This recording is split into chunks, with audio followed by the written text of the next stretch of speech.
Yang kami tanyakan sekarang dengan kondisi yang ya terjadi ya, justru di kalangan NU sendiri adalah kita juga sering mendengar sama-sama NU ada istilah NU garis lurus dan NU struktural, sehingga masing-masing punya murid, sehingga juga di antara murid ini juga kayaknya juga saling tidak enak gitu ya. Nah, yang ngurusi NU ini justru malah dianggap NU yang liberal. Kemudian yang ngurusi yang tidak ngurusi NU, yang mengatasnamakan NU garis lurus, seakan-akan NU yang paling benar. Nah, ini seperti apa sikap kita? Terima kasih. Sendiri yang menyebut NU garis lurus, saya udah dengar namanya, udah nggak suka saya itu. Sombongnya luar biasa, kayaknya yang lain itu bengkok. Saya kemarin marah-marah di Lampung, saya marah betul karena ada organisasi baru namanya Nahdlatul Aulia. Hebat bener, udah ini namanya sudah nggak bener. Ini namanya sudah nggak bener ini. Wong la ya'riful wali illal wali, kok wali itu yang tahu cuman wali. Lagi kok bisa masuk organisasi ini para wali gitu piye ya.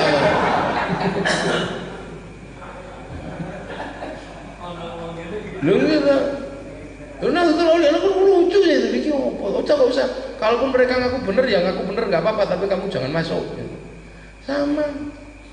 Nah itu kan kurikulumnya pasti beda. Kalau kurikulumnya wali kan laqad kana lakum fi rasulillahi uswatun hasanah, teladan yang baik. Nabi itu cuma teladani aja. Nah kalau wali kan beda. Kurikulumnya lebih serem itu. Kurikulum para wali itu innalladzina qalu rabbuna Allah tsumma istaqamu fala khaufun 'alaihim wa lahum yahzanun. Inna awliya Allahi la khaufun 'alaihim wa lahum yahzanun. Jadi istaqomuna itu yang berat. Si Abdul Qadir cuman apa fa inna ma'al usri yusra, inna ma'al usri yusra, tapi duduk 25 tahun. Kurikulumnya serem. Sunan Kalijaga cuman ya hayu ya qayyum duduk 3 tahun. Nawak dhewe ya Allah duduk 2 jam. Makanya enggak muncul wali kita ini. Waduh wali Allah ya Allah malah suwene. Makanya kita kurikulumnya kurikulum ulama.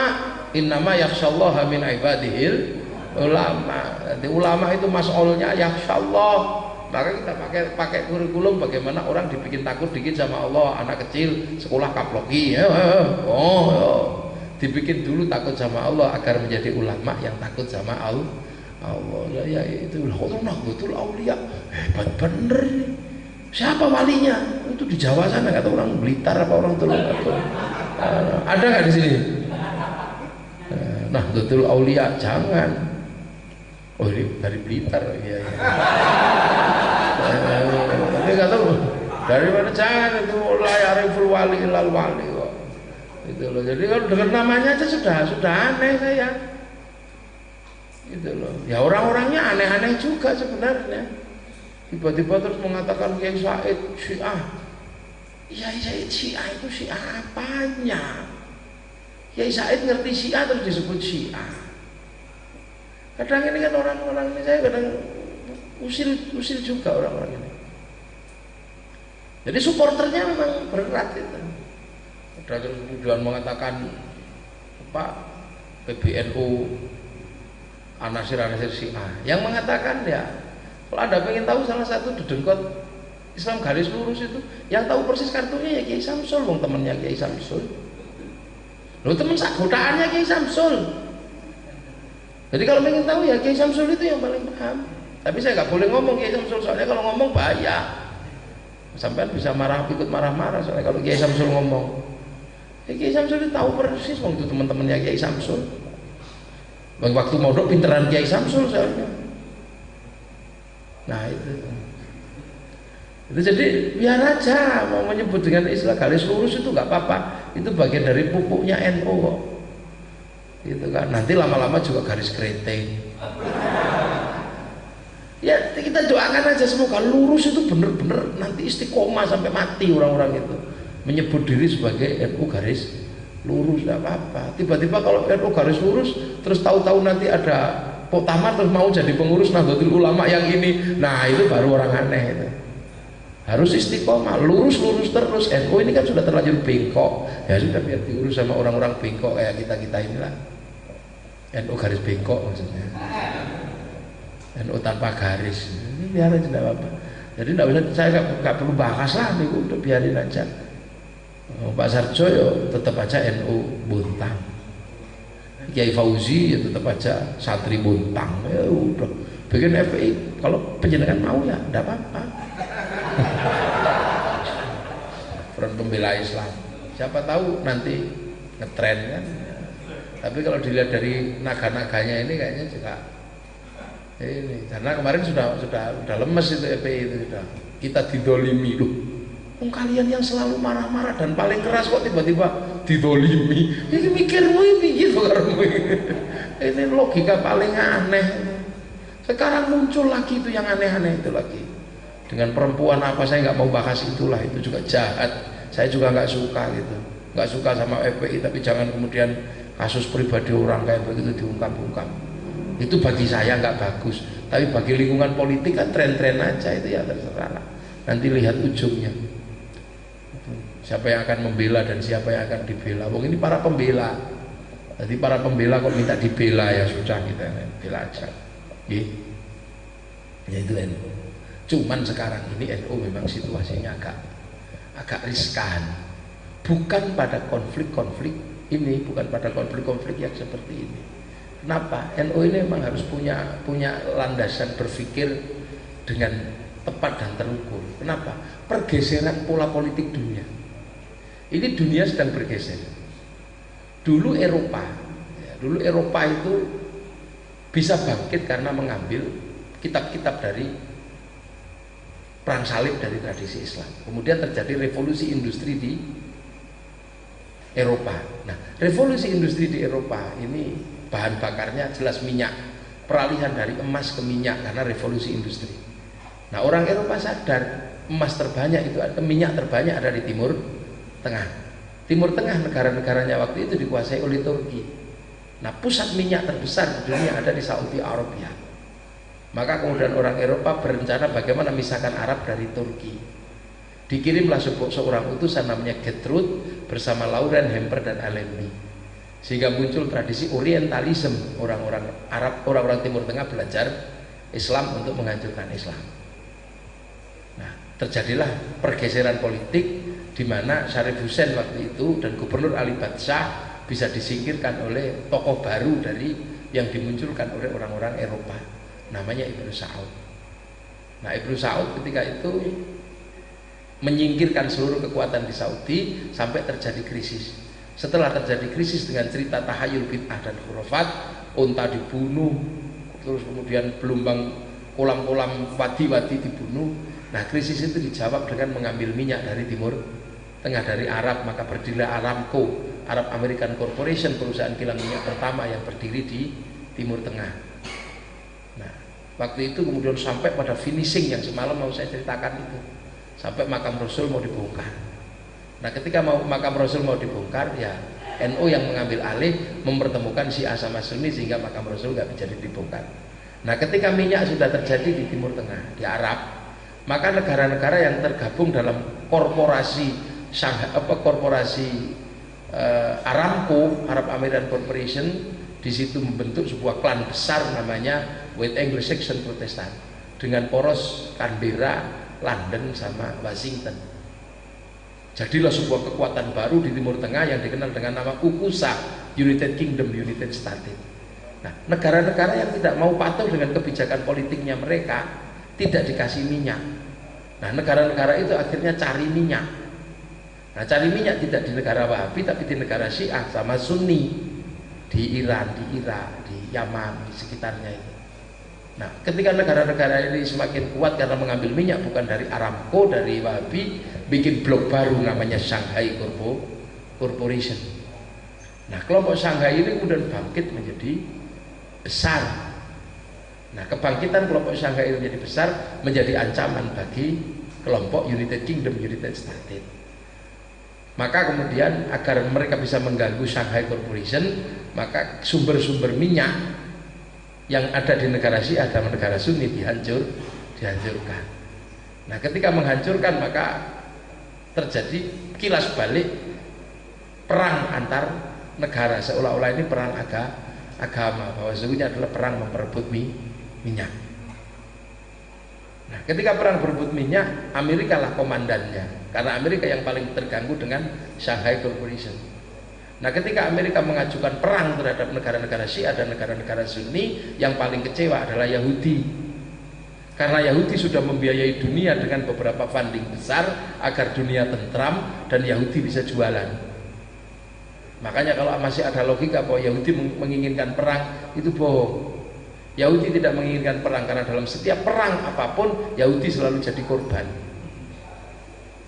Maka dia membiayai funding-funding besar, ada funding yang urusan hak asasi manusia, urusan lingkungan hidup. Nah, orang Indonesia banyak menikmati, ada Ford Foundation, ada Asia Foundation. Nah, karena Amerika memaksa perang, maka Yahudi kecewa. 8 triliun dolar ditarik dari bank devisa New York, sehingga Amerika kehilangan uang sebegitu banyak dan terjadi inflasi. Karena terjadi inflasi, maka kemudian salah satunya Lehman Brothers ambruk. Amerika terpaksa jual obligasi. Nah, obligasinya dibeli sama Shanghai Corporation 2012 kemarin jatuh tempo. Dan sampai sekarang belum bisa bayar utang. Maka perang dengan terorisme adalah cara yang paling manjur digunakan oleh Amerika untuk menghentikan pembayaran utang, menggunakan sistem merkantilisme kuno, mengemplang utang dengan perang. Nah, yang paling dikhawatirkan adalah kalau sampai negara Timur Tengah yang sudah diacak-acak itu rukun, terutama Syiah sama Sunni. Kalau Syiah sama Sunni itu rukun, maka Shanghai Corporation tidak terganggu sumber ekonominya, dan yang punya pengalaman merukunkan Syiah sama Sunni itu Nahdlatul Ulama. Maka konflik Syiah dan Sunni dibawa ke Indonesia agar Nahdlatul Ulama tidak menjadi kekuatan besar untuk merukunkan Syiah sama Sunni. Kalau Syiah sama Sunni tidak rukun, maka kemudian Shanghai Corporation tetap akan kuat dan United Kingdom, United States akan kalah. Maka yang dipakai adalah kelompok-kelompok Islam untuk menghantam itu yang sekarang jadi. Itu dulu semua ada di Akademi Militer Peshawar di Pakistan. Sebuah akademi militer yang dipakai oleh Amerika Serikat untuk membentuk kekuatan kaum muslimin melawan Soviet di Afghanistan. Dia pakai seluruh kekuatan kaum muslimin. Nah, mesin politiknya waktu itu diledakkanlah peristiwa tahun 79 dengan melakukan pemberontakan Juhaiman Al-Utaibi di Makkah. Nah, muridnya yang terbaik namanya Usama Al-Khattab dan Umar Syekh dibawa ke Akademi Militer Peshawar. Di situ membentuk Laskar Al-Ghuraba, sebuah laskar yang dilatih untuk combat. Nah, Indonesia terlibat di situ ketika tahun 81 asas tunggal Pancasila diberlakukan. NU seolah-olah dipaksa untuk menolak Pancasila, tapi kemudian NU menerima. Nah, DITI KW7 yang mendorong kejelungup, panglimanya namanya Dullah Sungkar dibawa lari ke Pakistan, bertemu dengan kelompok-kelompok Ghuraba di sana. Nah, dia waktu itu bawa muridnya namanya Pak Basir bawa muridnya namanya Mukhlas bawa adiknya namanya Amrozi.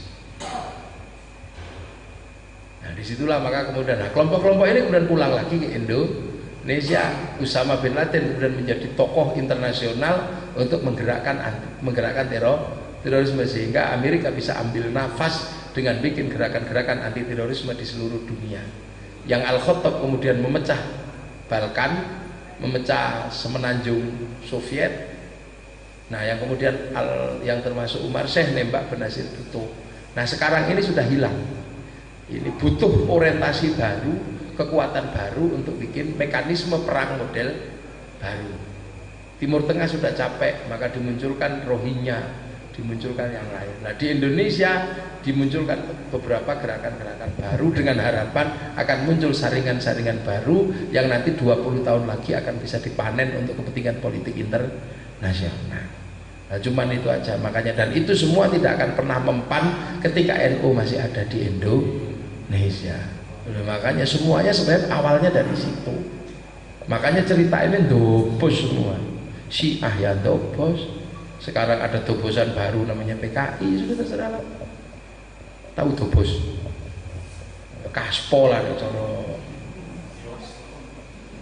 Nah, NU dipaksa untuk selalu terima, Syiah dikongkon terima, padahal itu problemnya Saudi Arabia. Karena Saudi Arabia merasa terancam dengan kebangkitan Iran. Karena uranium sudah bangkit di sana. Negara paling maju di Timur Tengah sekarang Iran. Nah, Iran itu pasti nanti yang diserang pertama kali adalah Saudi. Karena itu perang antar kampung, kayak Persibaya sama Arema gitu. itu hanya ini. Nah, yang di Indonesia kan yang dipakai kan orang-orang dari Pakistan semua yang untuk ribut di sini. Gitu. Ada ribut di sinilah.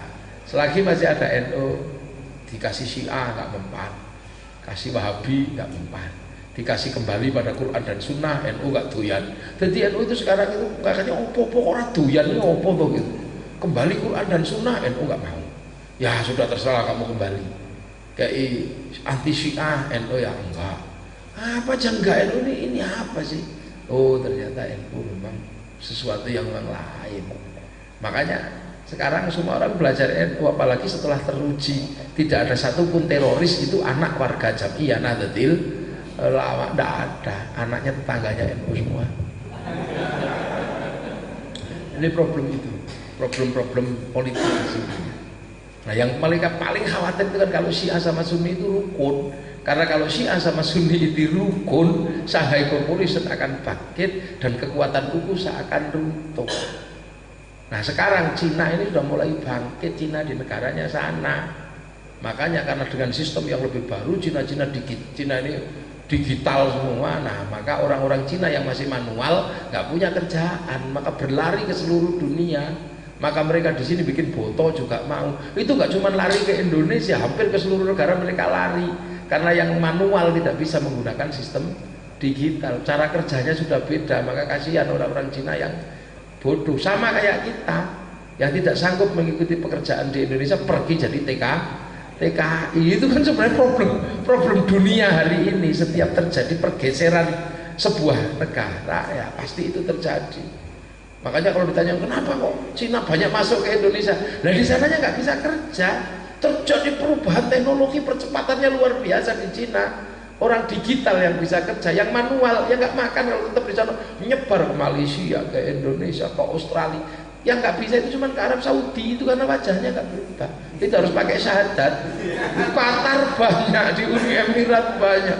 Makanya kalau ada yang bilang negara tidak bisa kasih proteksi, masa tenaga asing masuk Indonesia.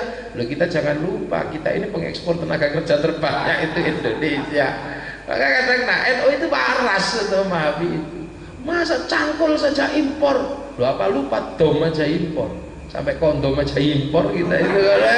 Ini coba kita ini. Mari kita kaum muslimin bangkit. Jangan terlalu toleran, itu kan itu.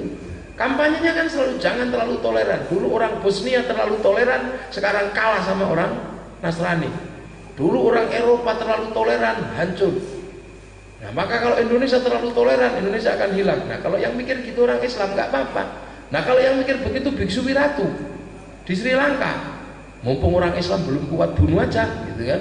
Nanti orang Bali juga mikir begitulah, ya nggak ada selesainya dunia. Apa umat Rasulullah itu pikirannya harus seperti itu? Kan enggak juga. Nah, yang tidak pernah terimbas oleh itu NU. Tidak tahu kenapa kok NU itu stabil. Ya mungkin karena memang pafaknya beda, rajanya itu beda. Yang lain rajanya itu tulis sambil emosi. Nah, NU itu tulisnya sambil Mbah Hashim ini nggak tahu gimana dulu ngerajanya, Mbah Khalil gimana, Mbah Yai As'ad gimana. Kok sepakatnya bukan untuk kepentingan Wahabi, bukan apa, tapi yuriduna ayutfi'u nurallahu bi afwahihim fayaqallah illa ayyutimma nurahu walau karihal kafirun. Maka saya nggak puas ada NU garis lurus gitu, nggak puas saya untuk hiburan santri. Biar santrinya juga mikir, oh, ono garis lurus. Sesuk ada apa lagi gitu. Pasti ada beda-beda lagi. Nah, yang paling bahaya itu cuma satu. Bagi kulon, bagi saya Nahdlatul Ulama itu cuma satu yang paling kritis kalau sampai kehilangan ulama. Maka pondokkan anak-anaknya, ajarkan agama, terutama ibu-ibu ini kuncinya dunia itu di sini, bukan di sini. Baik gurunya dunia itu yang ini, bukan yang ini apa? Ini yang kita bahas semua itu tentang agama, bertempat pada sebuah bangsa dan negara. Nah, tiangnya negara itu yang ini, bukan yang ini. Ini cuma panitia aja.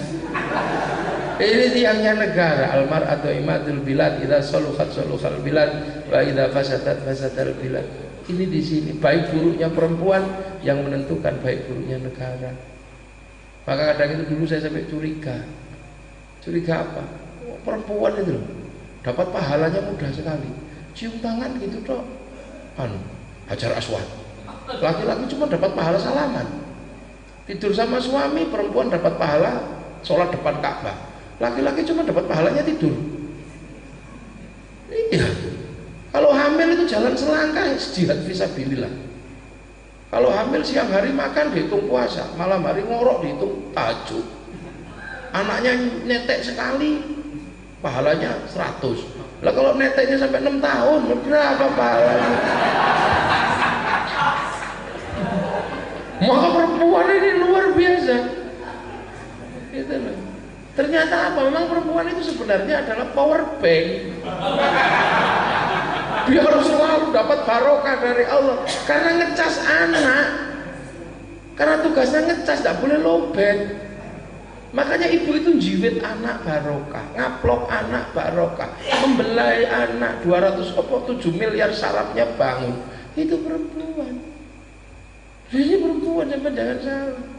Yang menentukan baik buruknya anak, yang bangun tengah malam ngurusi anak perempuan, yang ngandung perempuan, gendong perempuan, nyusoni perempuan.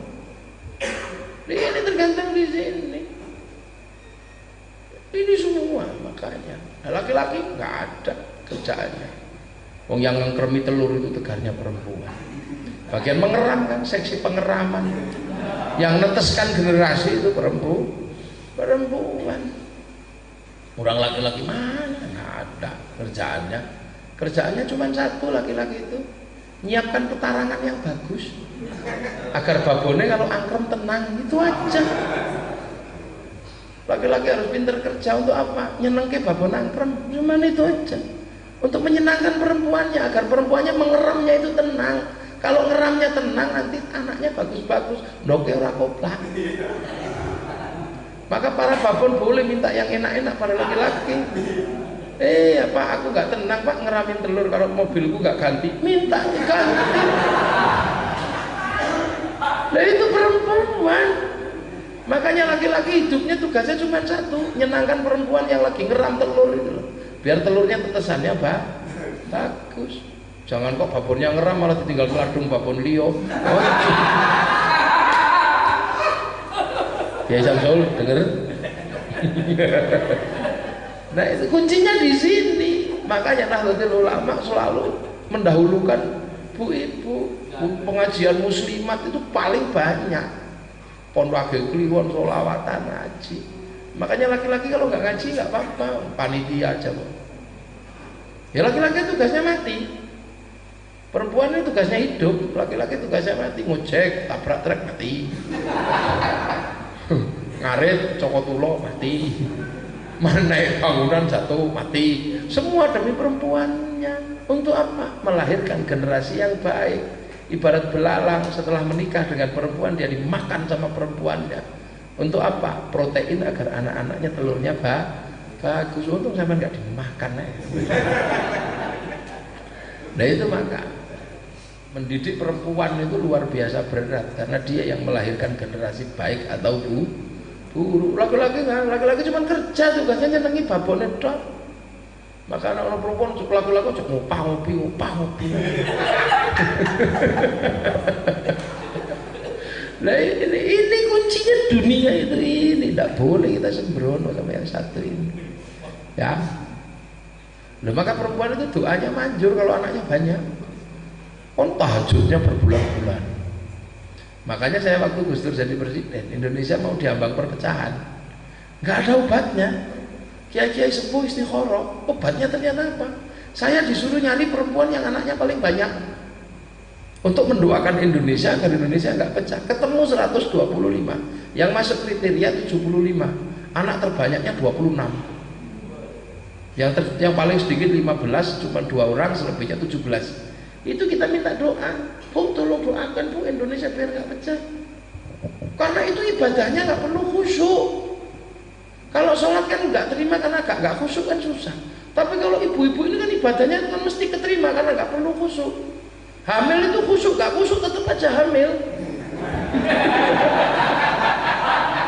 Emang hamil itu kalau nggak khusyuk ditaruh gitu nggak bisa. Lu ibadah paling khusyuk. Ibadah itu hamil itu melangkah jihad fisabilillah. Siang makan dihitung tahu dan nggak perlu khusyuk. Hamil nggak bisa dilepas. Jadi selama 9 bulan itu khusyuk tidak khusyuk, suka tidak suka ibadahnya diterima. Nggak bisa ditaruh gini. Akhirnya saya ibu-ibu yang tua-tua ini saya minta tolong tuh doakan. Ajak keliling ke Eropa, ajak keliling untuk diseneng-senengkan. Pulang saya kasih sangu rata-rata ibu-ibu satu-satu saya kasih 100 jutaan. Indonesia nggak jadi pecah kok. Karena babonnya sih mendoakan. Nah sekarang baik buruknya anak-anak NU ya tergantung ibunya mau doakan apa tidak.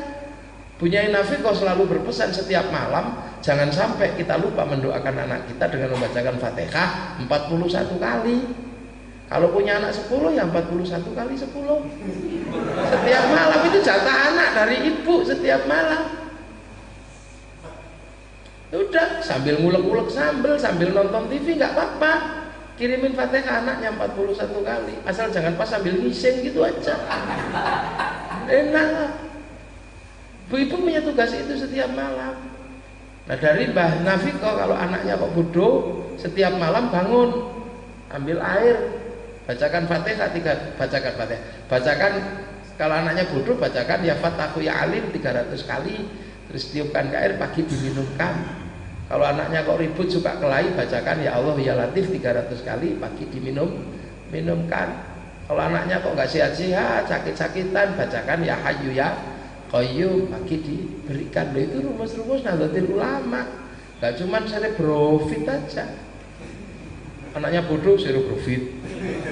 Anaknya lemes kurkuma plus. Jangan ngomong itu aja tuh orang itu. Nah itulah Nahdlatul Ulama. Jadi dalam situasi kayak gini saya masih melihat situasinya masih aman dan terkendali, masih terkontrol. Selagi apa kita istiqomah dalam Jam'iyah Nahdlatul Ulama. Lo penjenengan NU kon dadi ketua FPI ya jangan. Kalau ketua FPI ya ketua FPI, ketua NU. Teman NU ya tahlilan, ya yasinan. Yang ibu-ibu yang apa? Alifat HA, Alif Kasroi, ya tugasnya ibu-ibu. Salatullah, salamullah, cukup Bang Toyib biasa. Insyaallah semuanya kalau kita tetap istiqomah di Jam'iyah ini tidak ada yang perlu dirisaukan. Karena dari awal ini memang didesain untuk menjadi organisasi yang diikuti oleh para santri, karena ini adalah organisasi Nahdlatul Ulama di mana kita hanya ketemu dengan para ulama. Kalau kita ketemu dengan Nabi kita disebut ashab Nahdlatul Sahabah mungkin. Nah kita ketemu ulama ya Nahdlatul Ulama. Nah, mudah-mudahan kita semua mendapat ridha dari Allah Subhanahu wa taala. Al-Fatihah. Alaihim al-maghdubi alaihim waladdallin. Amin. Assalamualaikum warahmatullahi wabarakatuh.